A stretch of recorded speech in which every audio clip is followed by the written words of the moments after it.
тот момент я реально думал, все, это конец моей счастливой жизни.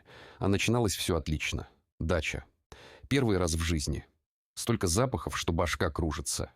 Погнался за каким-то зверем, заяц, белка. Не разобрал. Очнулся посреди леса. Один. Тишина. Ни тропинки, ни голоса хозяина, ни даже запаха шашлыка. И тут до меня дошло: я гигантский мохнатый идиот, который сам себя загнал в эту ситуацию. Но хозяин не побежал орать мое имя на весь лес. Просто открыл приложение, глянул, где я торчу, и пошел в моем направлении.